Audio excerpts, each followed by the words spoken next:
हो जाएं।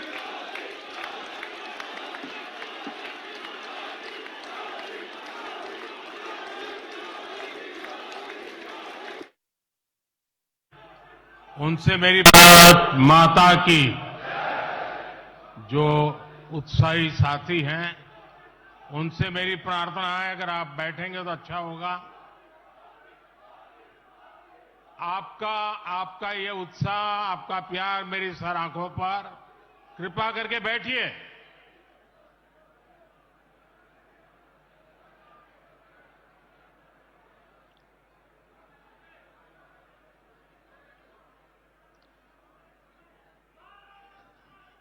थोड़ी जगह कम पड़ रही है, मेरी सबसे प्रार्थना है, भले नीचे बैठना पड़े लेकिन अगर आप बैठेंगे तो अच्छा होगा। इधर इधर से मेरे साथियों से आग्रह है, आप यहां सुनाई देता है मेरी बात? सुनाई देती है?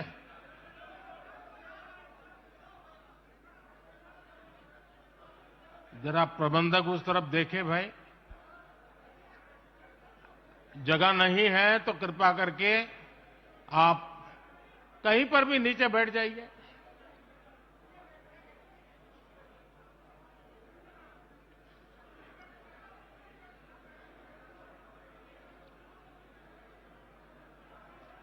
भारत माता की, भारत माता की। राष्ट्रीय अधिवेशन में यहां उपस्थित और देश के कोने कोने से जुड़े प्रत्येक भाजपा कार्यकर्ता का मैं अभिनंदन करता हूं।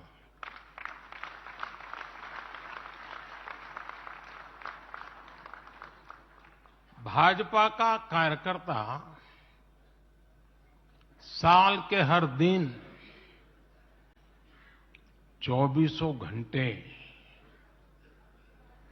देश की सेवा के लिए कुछ न कुछ करता ही रहता है।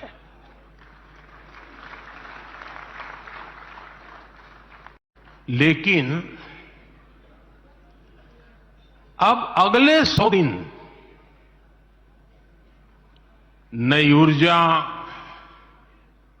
नया उमंग, नया उत्साह, नया विश्वास, नए जोश के साथ काम करने का है।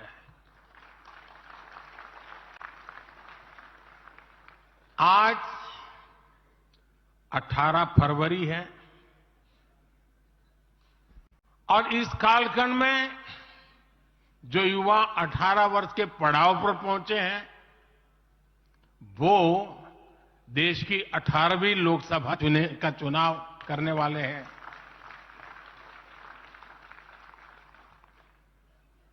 अगले 100 दिन हम सबको जुट जाना है, हर नए वोटर तक पहुंचना है, हर लाभार्थी तक पहुंचना है, हर वर्ग, हर समाज, हर पंथ, परंपरा, सब लोगों के पास पहुंचना है। हमें सबका विश्वास हासिल करना है। और जब सबका प्रयास होगा तो देश की सेवा के लिए सबसे ज्यादा सीटें भी बीजेपी को ही मिलेगी।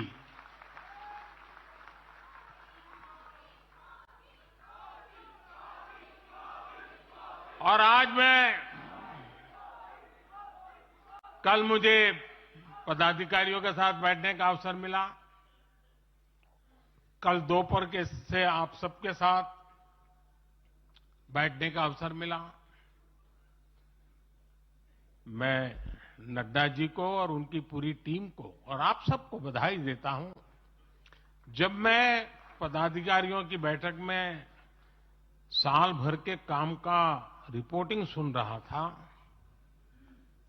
मैं सचमुच में इतना प्रभावित हुआ कि भाजपा के कार्यकर्ता सत्ता में रहने के बावजूद भी समाज के लिए इतना करते हैं, दिन रात दौड़ते हैं, संकटों के बीच भी करते हैं और सिर्फ भारत मां की जय के लिए करते हैं।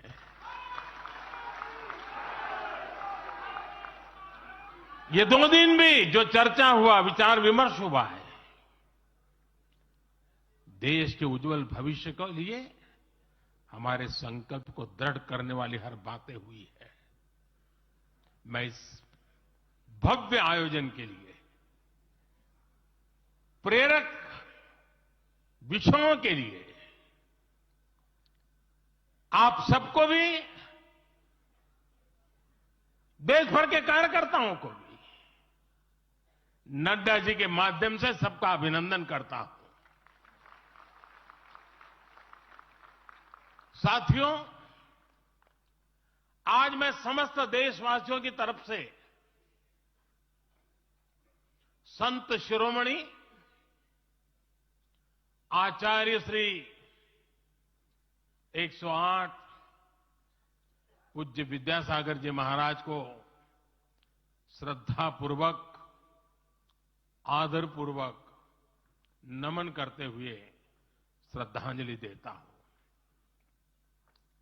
उनके संलेखन समाधिस्थ होने की सूचना मिलने के बाद उनके अनुयायी शोक में हैं, हम सभी शोक में हैं और मेरे लिए तो यह एक व्यक्तिगत क्षति जैसा है। वर्षों तक मुझे व्यक्तिगत रूप से अनेक बार उनसे मिलने का, उनके दर्शन करने का, उनके मार्गदर्शन प्राप्त करने का अवसर मिला है। कुछ ही महीने पहले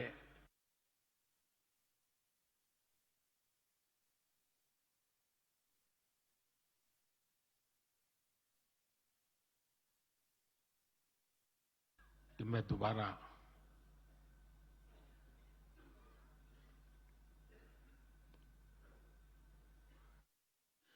तब पता नहीं था कि मैं दोबारा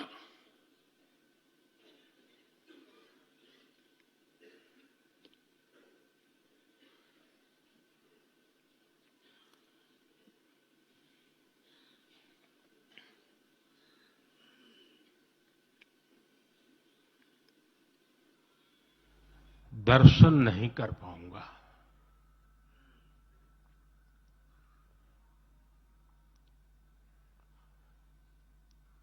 ये मेरा सौभाग्य रहा है कि पिछले 50 से भी ज्यादा वर्षों से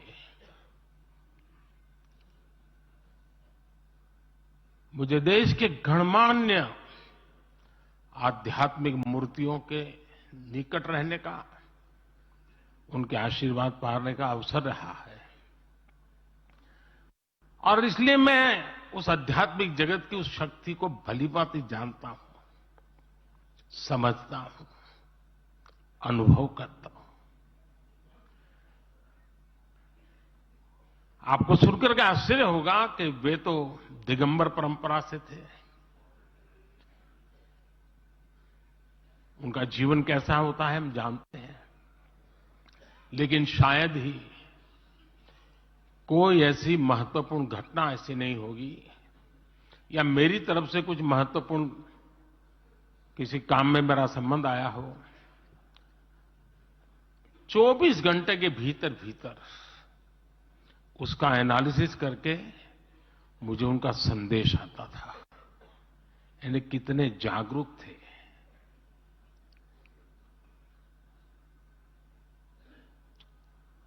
और अपनी विराट आध्यात्मिक यात्रा और उसके बाद भी वो हम सबको हमेशा प्रेरणा देते रहे हैं। जीवन भर उतनी सौम्यता के साथ उनका लोगों को मिलना, उन्होंने हमारे युवाओं को परंपराओं से जोड़ा, गरीबों तक शिक्षा और स्वास्थ्य की सुविधाएं पहुंचाई। उनका पूरा जीवन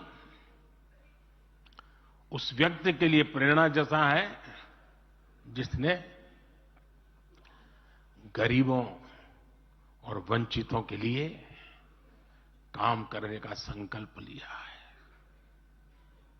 आज जब भारत प्रगति के पथ पर आगे बढ़ रहा है, मुझे विश्वास है कि उनके सिद्धांत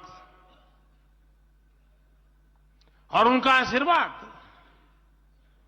ऐसे ही भारत भूमि को प्रेरणा देता रहेंगे।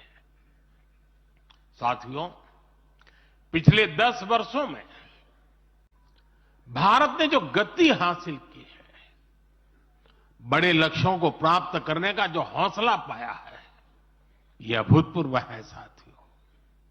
और इसलिए नहीं कि मैं कह रहा हूं, दुनिया गाजे बाजे के साथ बोल रही है। भारत ने आज हर क्षेत्र में जो ऊंचाई हासिल की है, उसने हर देशवासी को एक बड़े संकल्प के साथ जोड़ दिया है।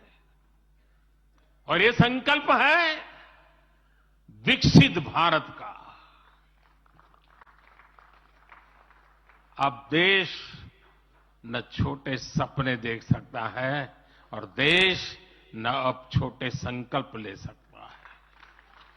सपने भी विराट होंगे, संकल्प भी विराट होंगे। और ये हमारा सपना भी है, हम सबका संकल्प भी है कि हमें भारत को विकसित बनाना है। और इसमें अगले 5 वर्षों की बहुत बड़ी भूमिका होने जा रही है।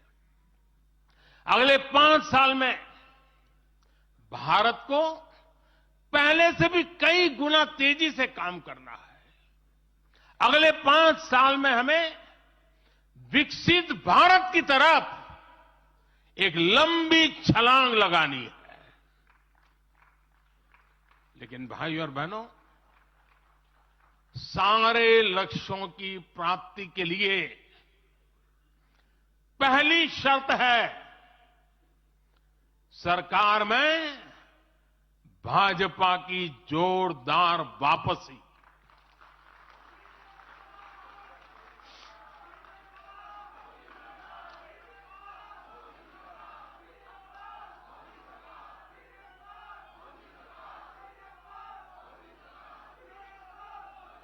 आज विपक्ष के नेता भी एनडीए सरकार 400 पार के नारे लगा रहे हैं।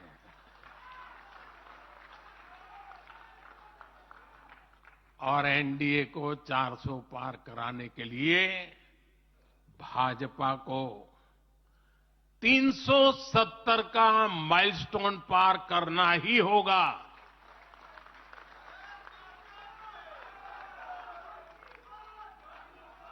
साथियों, कई बार लोग मुझसे कहते हैं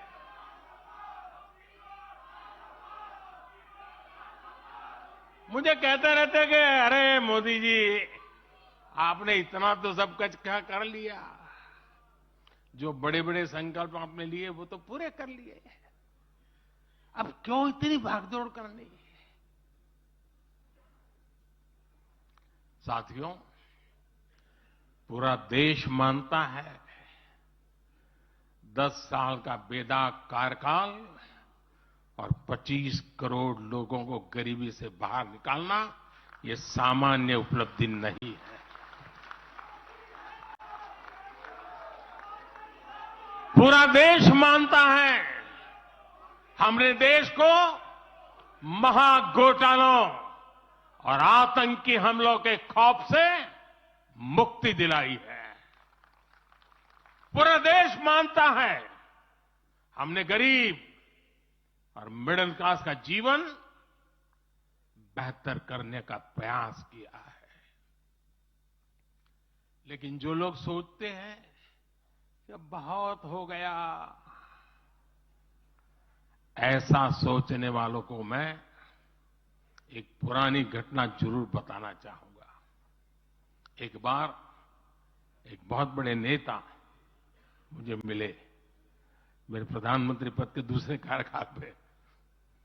बोले, मोदी जी, प्रधानमंत्री बनना बहुत बड़ी बात है, आप बन गए। आपने इतने दशकों का संगठन का भी काम कर लिया, मुख्यमंत्री के रूप में भी इतना लंबा समय रह चुके, प्रधानमंत्री में भी दोबारा आ गए। अब इतना काम पा लिया है, अब तो थोड़ा बैठो, आराम करो, बहुत कर लिया। ये उन्होंने मुझे कहा था। उनकी वो भावना राजनीति के पुराने अनुभवों से थी। लेकिन साथियों, हम राजनीति के लिए नहीं, राष्ट्र नीति के लिए निकले हैं। हम तो छत्रपति शिवाजी महाराज को मानने वाले लोग हैं। जब छत्रपति शिवाजी महाराज का राज्याभिषेक हुआ तो उन्होंने ये नहीं किया कि अब तो छत्रपति बन गए, सत्ता मिल गई तो चलो उसका आनंद लो। उन्होंने अपना मिशन जारी रखा। ऐसे ही उनसे प्रेरणा लेकर के मैं अपने सुख वैभव के लिए जीने वाला व्यक्ति नहीं हूं। मैं बीजेपी सरकार का तीसरा टर्म सत्ता भोग के लिए नहीं मांग रहा हूं। मैं राष्ट्र का संकल्प लेकर निकला हुआ व्यक्ति हूं। अगर मैं अपने घर की ही चिंता करता तो आज करोड़ों गरीबों के घर नहीं बना पाता। मैं देश के करोड़ों बच्चों के भविष्य के लिए जीता हूं, जागता हूं, जूझता रहता हूं। देश के करोड़ों युवाओं, करोड़ों बहनों बेटियों, करोड़ों गरीबों का सपना ही मोदी का संकल्प है।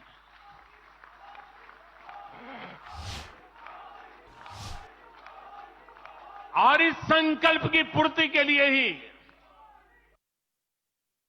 सब सेवा भाव से दिन रात एक कर रहे हैं। 10 वर्षों में हमने जो हासिल किया, साथियों, वो तो एक पड़ाव मात्र है। मंजिल तक पहुंचने का एक नया विश्वास है।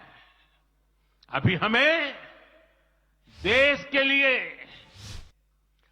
कोटि कोटि भारतीयों के लिए,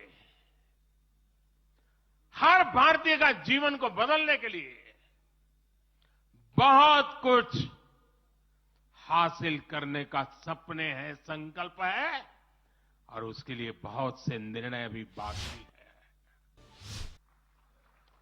साथियों, आज भाजपा युवा शक्ति, नारी शक्ति, गरीब और किसान की शक्ति को विकसित भारत के निर्माण की शक्ति बना रहा है।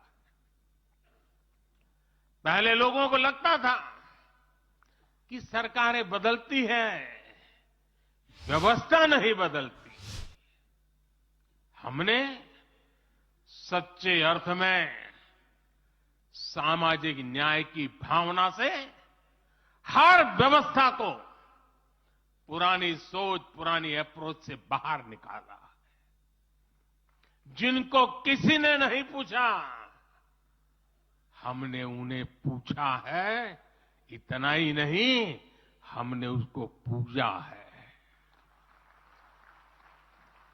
आदिवासियों में भी, सबसे पिछड़ी जनजातियों को पहले किसी ने नहीं पूछा। हमने उनके लिए पीएम जनमन योजना बनाई। लाखों विश्वकर्मा परिवारों को किसी ने नहीं पूछा। हमने उनके लिए पीएम विश्वकर्मा योजना बनाई। रेहड़ी, ठेले, फुटपाथ पर काम करने वाले लाखों साथियों के बारे में किसी ने नहीं सोचा। हमने उनके लिए पीएम स्वनिधि योजना बनाई। साथियों, पहले की सरकारों ने महिलाओं के हितों की, उनके जीवन में आ रही परेशानियों की भी कभी चिंता नहीं की। हमारे यहां बेटियों को गर्भ में ही मार डालने की कितनी विराट समस्या थी। हमने इसके लिए सामाजिक चेतना, साथ साथ कड़े कानून दोनों का सहारा लिया। पहली बार देश में बेटी बचाओ बेटी पढ़ाओ जैसा एक जन आंदोलन चला, जिसका एक बहुत ही सार्थक प्रभाव हुआ। हमने बालिकाओं के, महिलाओं के पोषण पर विशेष बल दिया। हमने पोषण अभियान चलाया ताकि गर्भवती महिलाओं को उचित मदद मिल सके। स्वस्थ महिला ही स्वस्थ संतान को जन्म दे सकती है। गर्भ के समय महिलाओं को उचित पोषण मिले, इसके लिए मातृ वंदना योजना के तहत 3.25 करोड़ से अधिक बहनों को सीधी मदद दी। हमने सुरक्षित मातृत्व अभियान के तहत लगभग 5 करोड़ गर्भवती महिलाओं को हेल्थ चेकअप किया। प्रयास यही था कि माता और शिशु दोनों के जीवन पर पहले जो खतरे रहते थे उन्हें कम किया जा सके। 2014 से पहले महिला सुरक्षा को लेकर कितनी चिंताएं होती थी। हर कोई चिंतित रहता था। हमने रेप, बलात्कार ऐसे अपराधों को, संगीन अपराधों में फांसी की सजा सुनिश्चित की। ऐसे मामलों का तेजी से निपटारा हो, इसके लिए भी विशेष व्यवस्थाएं बनाई। साथियों, मैं देश का पहला प्रधानमंत्री हूं जिसने शौचालय जैसे विषय को लाल किले से उठाया।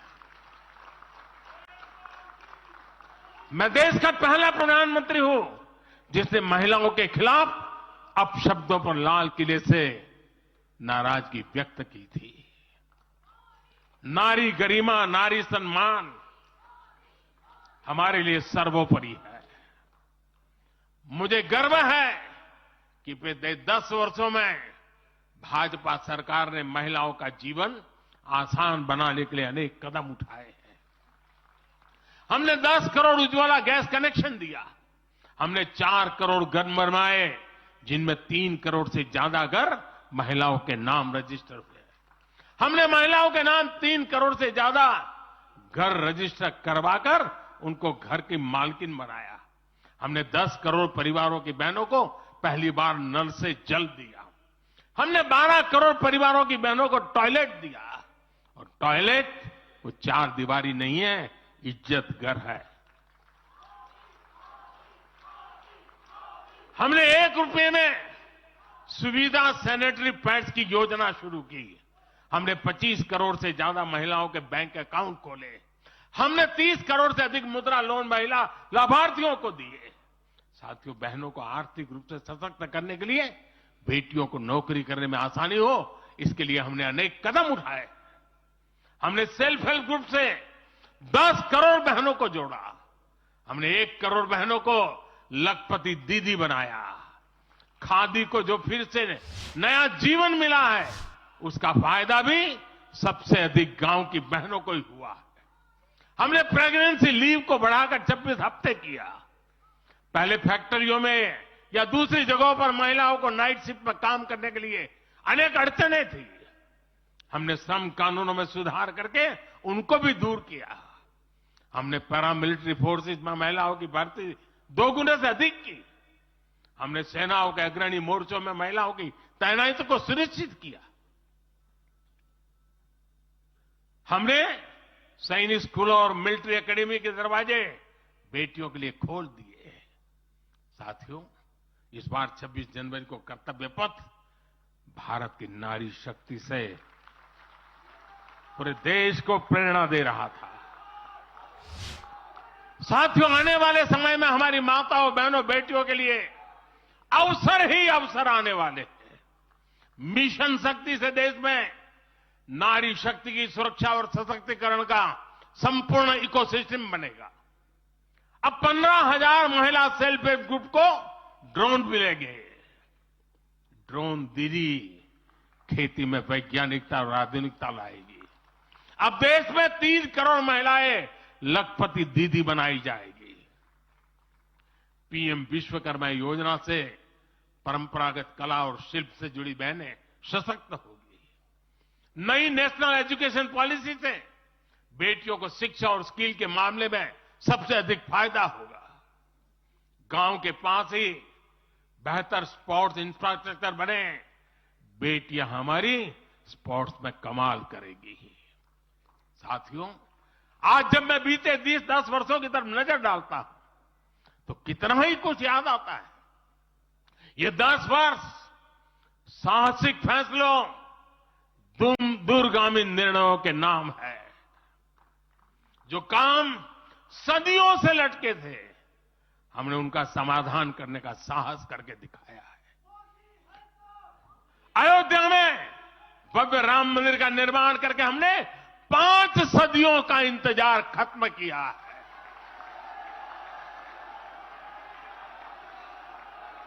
गुजरात के पावागढ़ में 500 साल बाद धर्म ध्वजा फहराई गई है। 7 दशक बाद हमने करतारपुर साहिब राहदारी खोली है।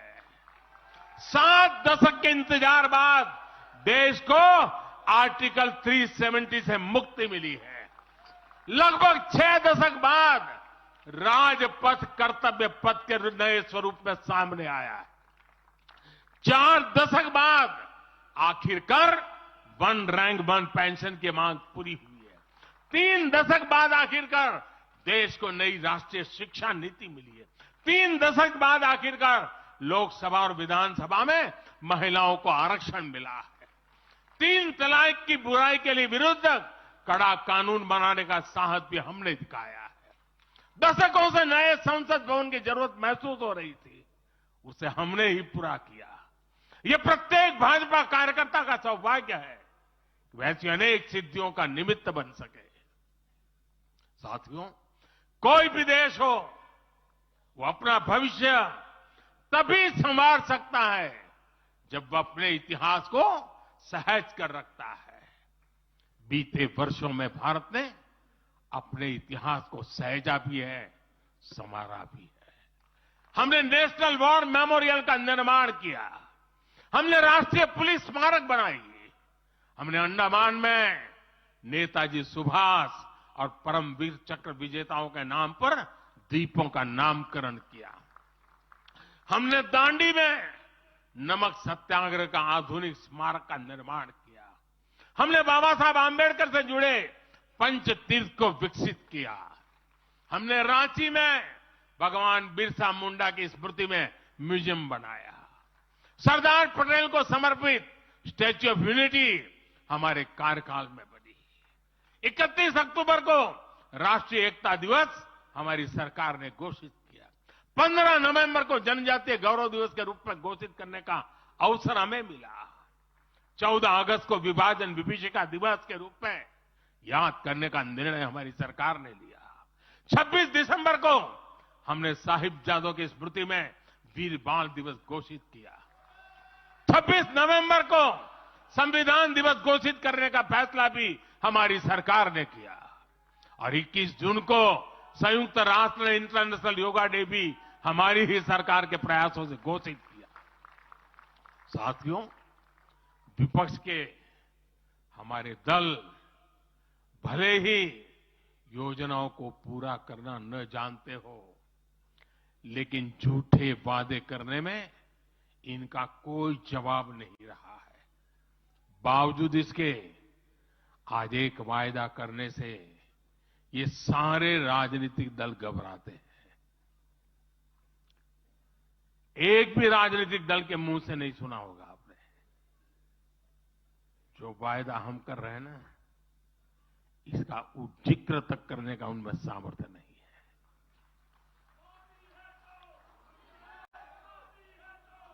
और हमारा वायदा है विकसित भारत का।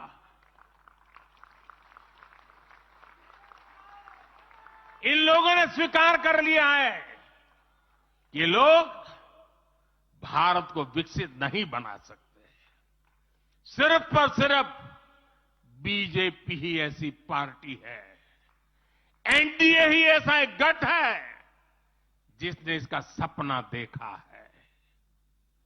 हम मिशन मोड पर भारत को 2047 तक देश जब आजादी के 100 साल मनाएगा, हम भारत को विकसित देश बनाने के लिए काम कर रहे हैं।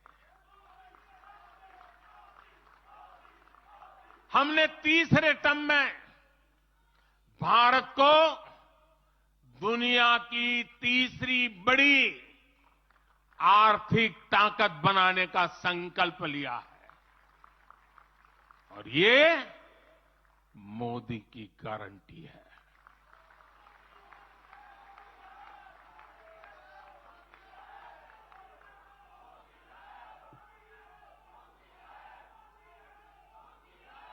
और जब मैं भारत को तीसरी आर्थिक ताकत बनाने की बात करता हूं, तो उसका मतलब भी बहुत गहरा है। इसका मतलब है भारत के आर्थिक, सामरिक और सांस्कृतिक सामर्थ्य का कई गुना विस्तार, चहुं दिशा में विस्तार।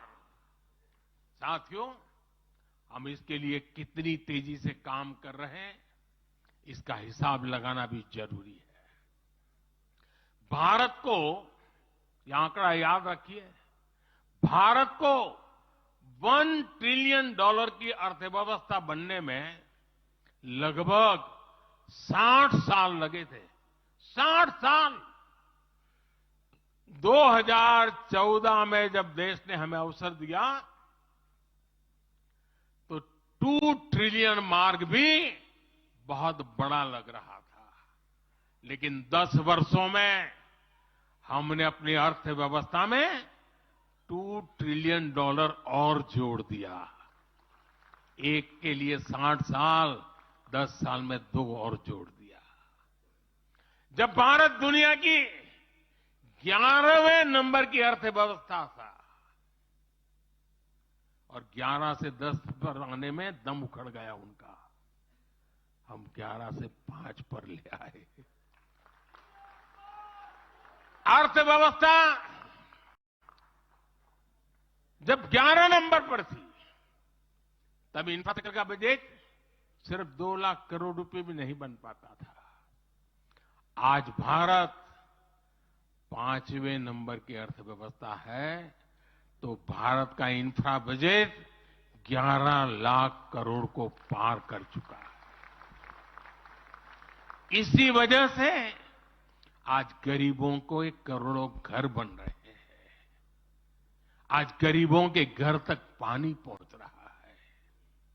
आज देश में रिकॉर्ड मेडिकल कॉलेज, अस्पताल, यूनिवर्सिटीज बन रहे हैं। गांव तक की सड़कें बन रही हैं।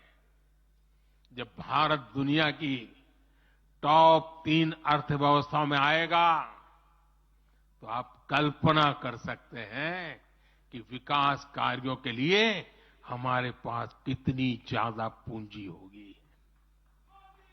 इसलिए भारत के टॉप 3 इकोनॉमी में आने का मतलब है भारत के हर परिवार का जीवन स्तर सुधरेगा।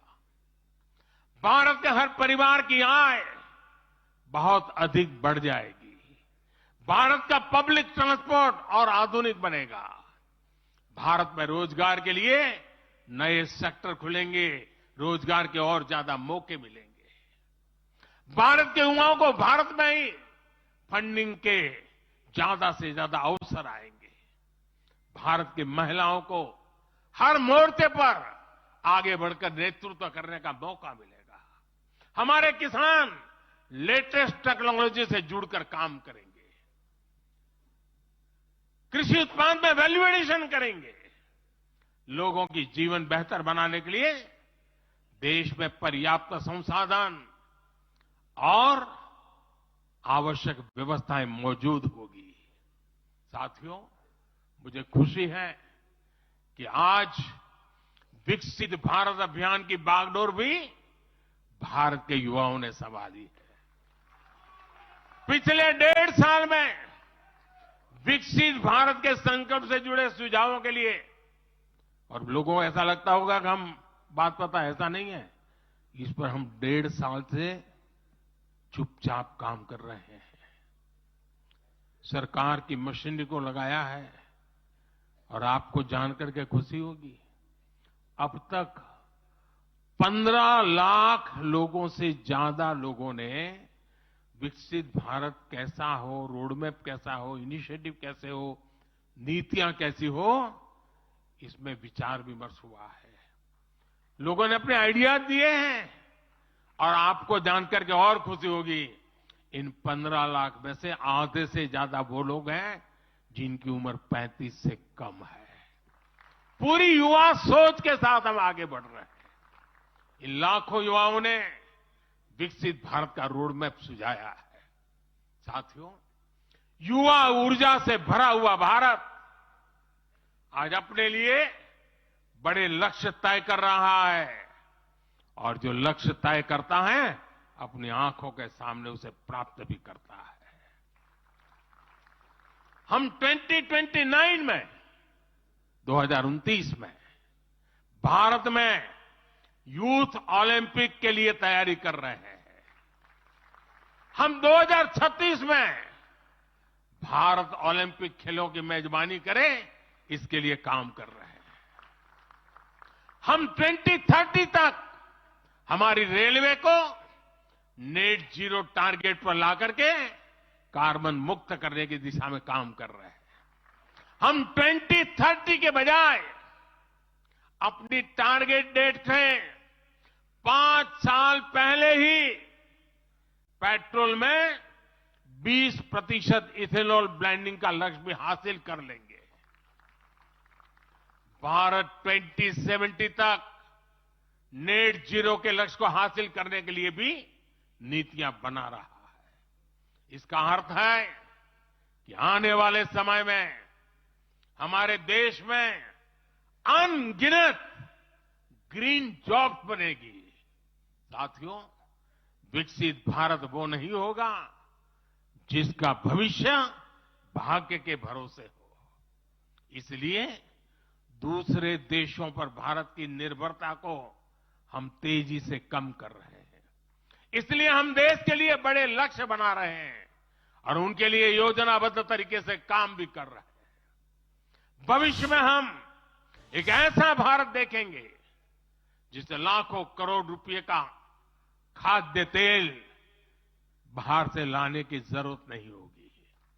हमारे पाम ऑयल मिशन की मदद से हमारे किसान इतने सशक्त हो जाएंगे कि वो देश के पैसों की बचत कर सके। बीते कुछ वर्षों में दलहन, तिलहन और श्री अन्न के लिए विशेष नीतियां बनाई है, जिससे छोटे छोटे किसानों को मदद हो रही है। भविष्य में भी हमारे किसानों को इनसे और लाभ मिलेगा। किसानों के भविष्य को सुरक्षित करने के लिए हमने देश के कोने कोने में अमृत सरोवर अभियान भी शुरू किया। आजादी का अमृत महोत्सव, हम बहुत कुछ कर सकते थे। हम दिल्ली के अंदर कोई एक बड़ा ताबूत खड़ा कर दे के नाम लिखवा सकते थे कि आजादी के अमृत काल में मोदी जी ये बना के गए।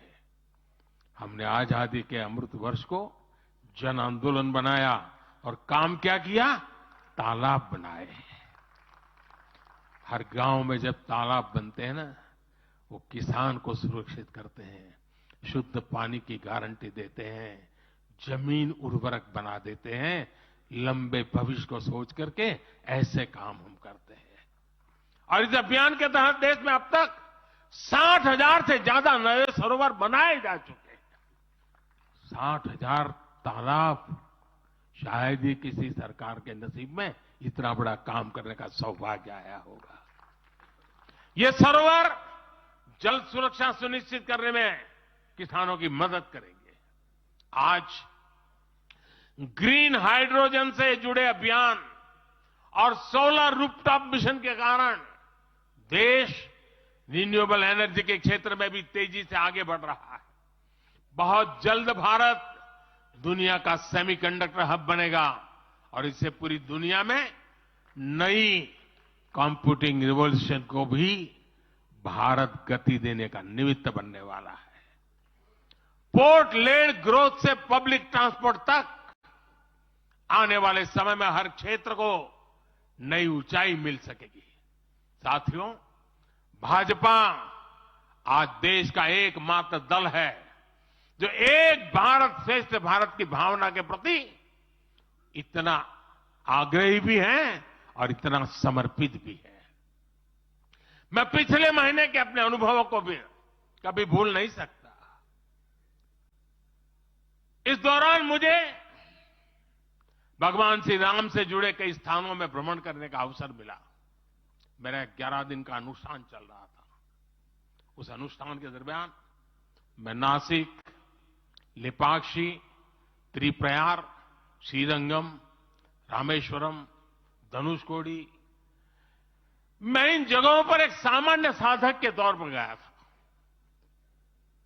इस दौरान मुझे दक्षिण भारत के विभिन्न क्षेत्रों में लोगों से जो स्नेह मिला, आशीर्वाद मिले, मैं उसका शब्दों में बयान नहीं कर सकता और पॉलिटिकल पंडितों के पैरामीटर में कभी आ भी नहीं सकता है जी। जब मैं सड़कों से गुजर रहा था, लोग अपने वचन से, अपने भावों से मुझ पर अपना आशीर्वाद बरसा रहे थे। इस दौरान मुझे कंब रामायण का पाठ सुनने का अवसर मिला। ये ठीक उसी जगह पर हुआ जहां महान कवि कंबन ने 800 वर्ष पहले अपने रामायण की रचना की थी। आप कल्पना कर सकते हैं उसी स्थान पर बैठ करके जब मैं कंब रामायण सुन रहा था, उस भाव विश्व को मैं ही अनुभव कर सकता हूं। एक ऐसा अद्भुत क्षण था जिसमें एक भारत श्रेष्ठ भारत की भावना पूरी तरह समाहित थी। मुझे विश्वास है कि आप सभी ने भी कम अधिक मात्रा में इसे महसूस किया होगा। हम हमेशा विभिन्न तरीके से देशवासियों को करीब लाने का निरंतर प्रयास करते हैं। एकता के सूत्र में बांधने के लिए हमारी कोशिश रहती है। चाहे संयुक्त राष्ट्र में पहली बार जाकर के कोई तमिल में बोलता है, जगत गुरु बसवेश्वरा का संदेश दूर दूर तक पहुंचाने के लिए हम लेके जाते हैं। काशी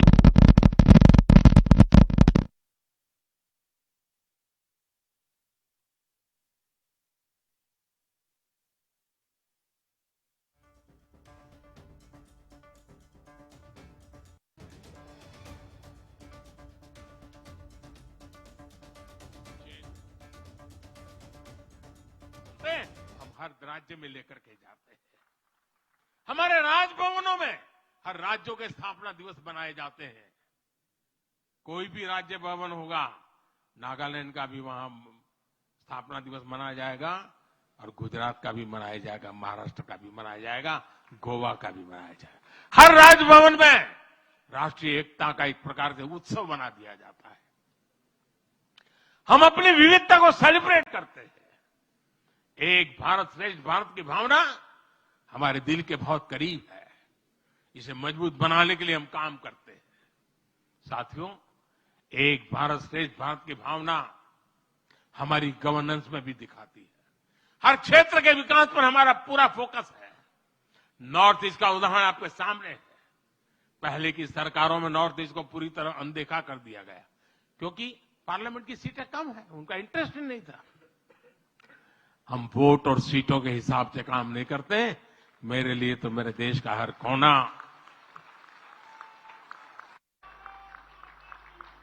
समृद्ध हो, विकसित हो, ये हमारा भाव है।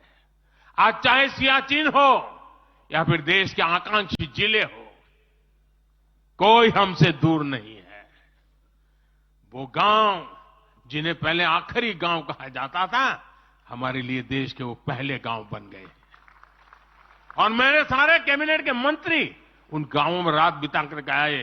कुछ मंत्रियों को तो -15 डिग्री में रात को रुकना पड़ा वहां, क्योंकि हम आत्मसात करना चाहते हैं।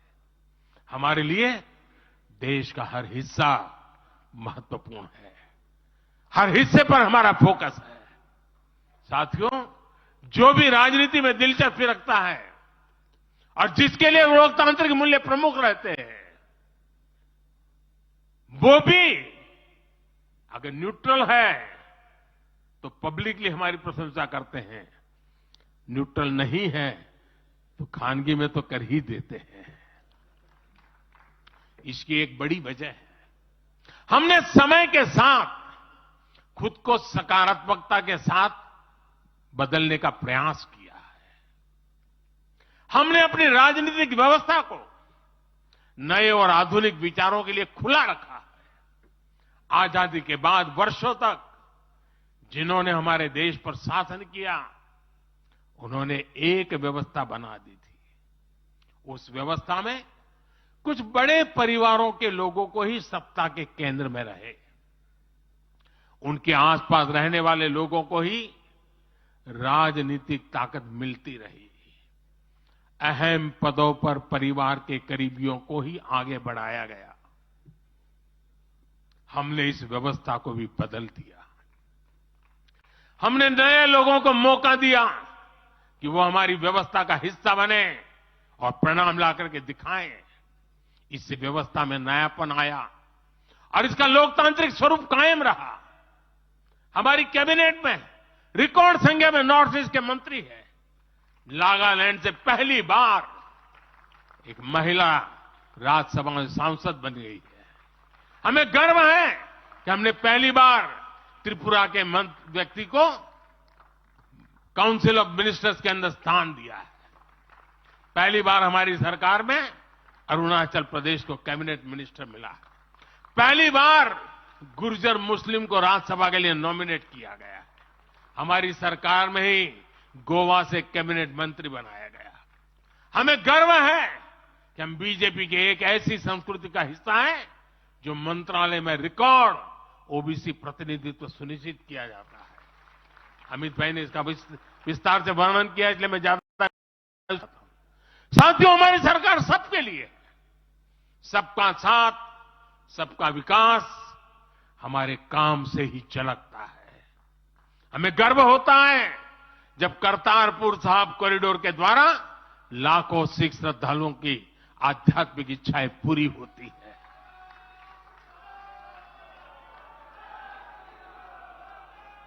अब कल्पना कीजिए, 70 साल तक भारत की सीमा में रह करके हमारे सिख पंथ के अनुयायी दूरबीन से पाकिस्तान के अंदर करतारपुर साहिब के दर्शन करते थे।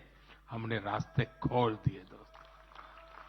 अब वो स्थिति बदल गई है।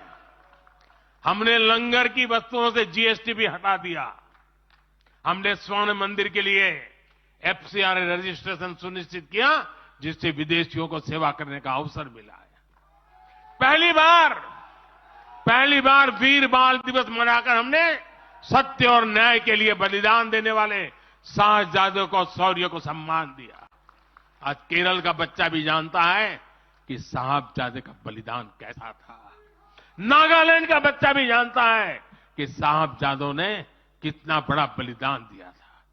साथियों, अफगानिस्तान से भी गुरु ग्रंथ साहब के स्वरूपों को पूरे सम्मान के साथ भारत लाए हैं। इसके साथ ही हमारी सरकार ने हज की प्रक्रिया में सुधार करके यात्रा को सुविधाजनक बनाया।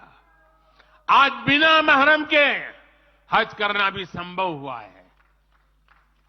इससे महिलाओं के लिए भी हज करना आसान हुआ और हजारों महिलाएं गई। साथियों, 2014 में जब मैंने शपथ ली तो हमारे कई आलोचक कहते थे, मोदी जी एक राज्य के बारे उनका क्या अनुभव है, इतना बड़ा देश, इतनी बड़ी दुनिया, ये मोदी क्या करेगा, कैसे करेगा। ठीक है, गुजरात चलाया होगा, लेकिन वो सब सोचने देख लें, विदेश नीति को लेकर बड़ी बड़ी बातें कही जाती।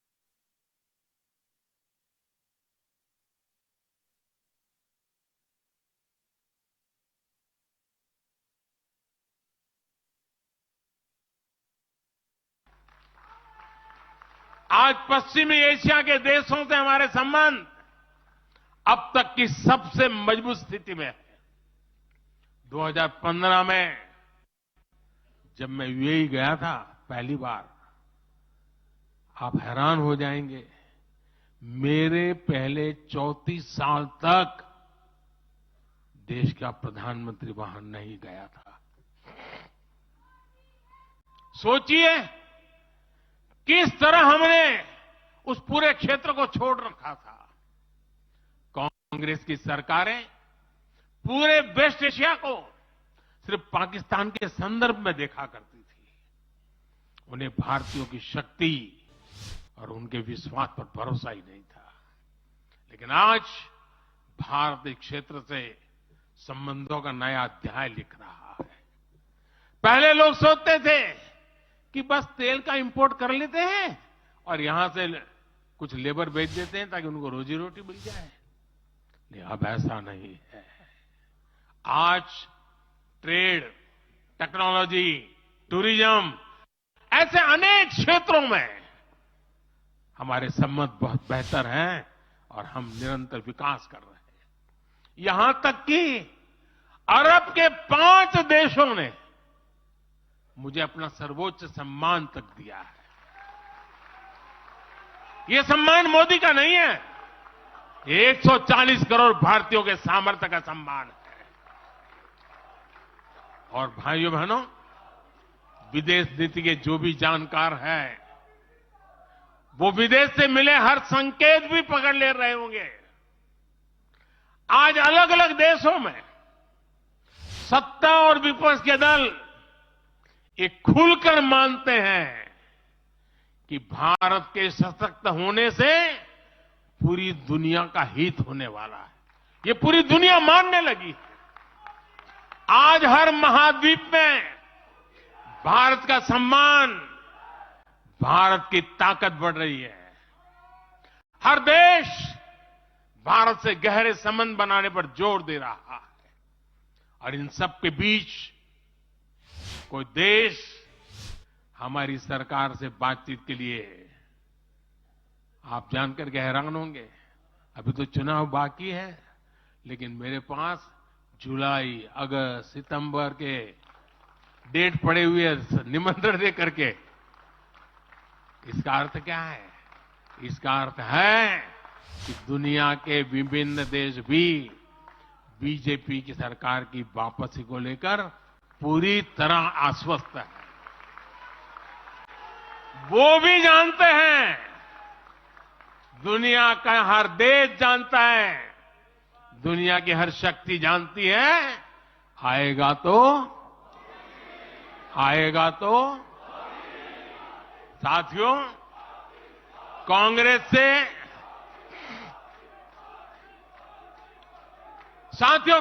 से देश को बचाना, देश के हर नागरिक को बचाना, हमारे बच्चों का, हमारे युवाओं का भविष्य बचाना बीजेपी के प्रत्येक कार्यकर्ता का दायित्व है। कांग्रेस का ट्रैक रिकॉर्ड हम सभी के सामने है। कांग्रेस अस्थिरता की जननी है। कांग्रेस परिवारवाद की जननी है। कांग्रेस भ्रष्टाचार की जननी है और कांग्रेस तुष्टीकरण की भी जननी है। 70 के दशक में जब देश में कांग्रेस के विरुद्ध गुस्सा बढ़ना शुरू हुआ तो खुद को बचाने के लिए इसने अस्थिरता का सहारा लिया। हर नेता की सरकार कांग्रेस ने अस्थिर की। आज यहां प्रस्ताव के समय इसकी चर्चा आई है तो मैं ज्यादा उसके लिए कहता नहीं हूं। आज भी ये लोग अस्थिरता पैदा करने के लिए नई नई साजिशें कर रहे हैं। इन लोगों ने मिलकर जो गठबंधन बनाया है उसकी भी यही पहचान है। कांग्रेस के पास विकास का एजेंडा नहीं है, फ्यूचर का रोड मैप नहीं है। ये देश को कभी भाषा के आधार पर तो कभी क्षेत्र के आधार पर बांटने में जुटे हुए हैं। साथियों, कांग्रेस का एक सबसे बड़ा पाप ये रहा है कि वो देश की सेनाओं का मनोबल तोड़ने से भी पीछे नहीं रहे। भारत की राष्ट्रीय सुरक्षा और सामरिक शक्ति को नुकसान पहुंचाने में कांग्रेस ने कोई कसर नहीं छोड़ी है। जब भी देश के रक्षा क्षेत्र में कोई बड़ा काम हुआ, जब हमारी सेनाओं ने कोई उपलब्धि हासिल की, कांग्रेस ने हर बार उन पर सवाल उठाए। आप सिर्फ सोचिए कि 5 साल पहले इन लोगों ने क्या कहा था। इन लोगों ने हर कोशिश की कि हमारी वायुसेना को राफेल जैसे एडवांस एयरक्राफ्ट न मिल पाए। इन्होंने अप्रचार किया कि हिंदुस्तान एरोनॉटिकल लिमिटेड को, एचएएल को खत्म किया जा रहा है। ये लोग तो एचएएल के बाहर फोटो तक खींचवाने के लिए चले गए थे। लेकिन देखिए एचएएल आज कैसे धूमधाम से आगे बढ़ रहा है। आज देखिए कितने सारे ऑर्डर आज उनके यहां बुक किए गए हैं। आज जरा देखिए एचएएल का मार्केट वैल्यू कितना बढ़ गया है। ये वही लोग हैं जिन्होंने हमारी सेनाओं के सर्जिकल स्ट्राइक करने पर उनके पराक्रम पर सवाल खड़ा कर दिया। जब एयर स्ट्राइक हुई तो उसकी सफलता के प्रमाण मांगे जाने लगे। कांग्रेस भारतीय सेनाओं के अपमान का कोई मौका नहीं छोड़ती। साथियों, कांग्रेस कितनी कंफ्यूज है इसका उदाहरण मैं आपको देना चाहता हूं। कांग्रेस में लड़ाई चल रही है और बड़ी तगड़ी लड़ाई चल रही है, लेकिन मजा यह है कि सिद्धांतों की नहीं चल रही है, योजनाओं के संबंध में नहीं चल रही है। लड़ाई क्या चल रही है आपको जानकर के आश्चर्य होगा। क्या लड़ाई है? कांग्रेस में एक वर्ग है जो कहता है कि मोदी से तीखी नफरत करो, मोदी पर व्यक्तिगत आरोप लगाओ, मोदी की छवि खराब करने के लिए हर हथकंडे अपनाओ। एक वर्ग है। कांग्रेस के अंदर एक दूसरा वर्ग भी है जो कांग्रेस की मूल परंपराओं से निकला हुआ है, जो कहता है कि मोदी पर व्यक्तिगत आरोप, नफरत से कांग्रेस को बाहर निकालो, इससे कांग्रेस को और ज्यादा नुकसान होता है। यानी कांग्रेस हमसे सैद्धांतिक मुद्दों पर लड़ाई नहीं लड़ रही है। कांग्रेस इतनी हताश है कि उसमें सैद्धांतिक विरोध, वैचारिक विरोध का साहस भी नहीं बचा।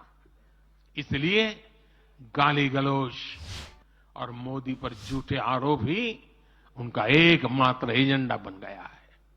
साथियों, लाल किले से मैंने कहा था यही समय है, यही समय है, यही समय है। भारत के इतिहास में आज वो समय आ गया है जब हमें अपने देश का भाग्य बदल देना है। और साथियों, मैंने देशवासियों को लाल किले से कहा था और आपको तो कई बार कह चुका हूं। मैंने देशवासियों को कहा था कि अगर आप 10 घंटे काम करेंगे तो मोदी 11 घंटे काम करेगा। अगर आप 12 घंटे काम करेंगे तो मैं 13 घंटे काम करूंगा। अगर आप 14 घंटा काम करेंगे तो मैं 15 घंटे काम करूंगा। मेरे साथियों, देश भर के मेरे कार्यकर्ताओं, देश भर के मेरे देश को उज्जवल भविष्य के लिए आशा लगाकर बैठे हुए लोगों से मैं कहना चाहूंगा, आने वाले 100 दिनों तक बीजेपी के हर कार्यकर्ता को अपने लिए नए लक्ष्य बनाने होंगे, उन्हें प्राप्त करना होगा। बीते वर्षों में भाजपा सरकार की योजनाओं का लाभ करोड़ों लाभार्थियों को मिला है। हमें हर लाभार्थी तक पहुंचना है। और मेरी एक व्यक्तिगत प्रार्थना है, करोगे? जरा हाथ ऊपर करके बताइए, करोगे? करोगे?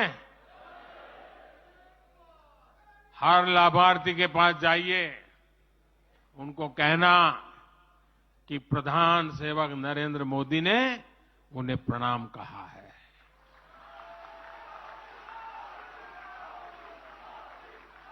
और इसमें आपको नमो ऐप से भी बहुत मदद मिलेगी। आप नमो ऐप के जरिए मेरा प्रणाम और मेरी चिट्ठी उन लाभार्थियों तक जरूर पहुंचाएंगे। किसी भी बूथ में एक भी फर्स्ट टाइम वोटर ऐसा ना हो जिस तक बीजेपी का कार्यकर्ता पहुंचा ना हो। आपको उन्हें पिछले 10 वर्षों के काम और आने वाले 5 वर्षों के प्लान, इसके विषय में जरूर बताना है। मैं आपको उन्हें नमो ऐप पर विकसित भारत का ब्रांड एम्बेसडर बनाने के लिए हमें उसको जोड़ना है। वो हमारा एम्बेसडर है। मतदान के दिन इन सभी मतदाताओं को बूथ पर लाकर हमें कमल निशान पर मतदान करवाना है और जहां एनडीए के साथी हो उनके निशान पर मतदान करवाना है। साथियों, हमें याद रखना है, हमें सिर्फ सरकार बनाने के लिए लोगों को नहीं जोड़ना, बल्कि देश बनाने के लिए भी तो लोगों को जोड़ना है। जो किसी भी कारण से अभी भी भाजपा से दूर है, उन तक हमें पहुंचना है। सबका साथ, सबका विकास ही हमारा मंत्र है। हमारे स्वतंत्रता सेनानियों ने जो सपने देखे थे, अब उन्हें पूरा करने का समय आ गया है। और इसके लिए भाजपा जरूरी है। इसके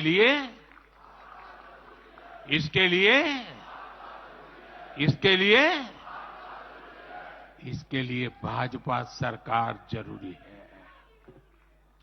आज देश की जनता कह रही है, भ्रष्टाचार पर सख्त कार्रवाई होती रहे, इसलिए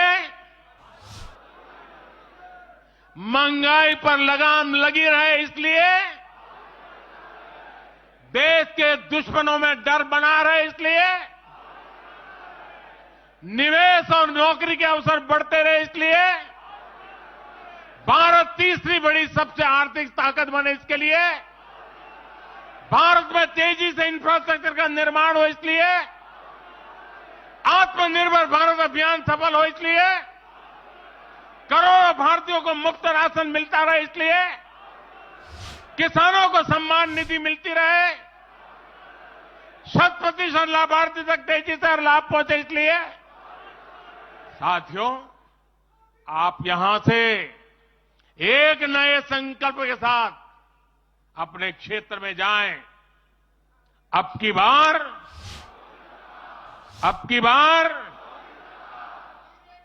400 पार, अब की बार इस मिशन पर हमें जुट जाना है।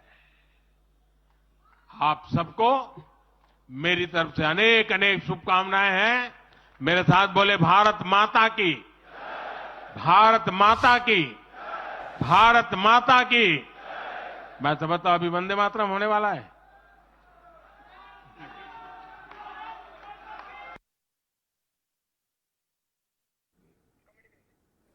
વડાપ્રધાને સંબોધન કર્યું હતું. અબ કી બાર 400 પારનો નારો પણ આપ્યો હતો. ઐતિહાસિક વડાપ્રધાનનું આ ભાષણ હતું. જો કે 400 પારના સંકલ્પનો આ પ્રથમ દિવસ હતો. વડાપ્રધાને આત્મનિર્ભર ભારત વિશે પણ વાત કરી હતી. દેશની જનતા કહે છે ભ્રષ્ટાચાર પર કાર્યવાહી થાય તે માટે મોદી જરૂરી છે. મહાઅધિવેશનમાં વડાપ્રધાને જીતનો મંત્ર પણ કાર્યકર્તાઓને આપ્યો.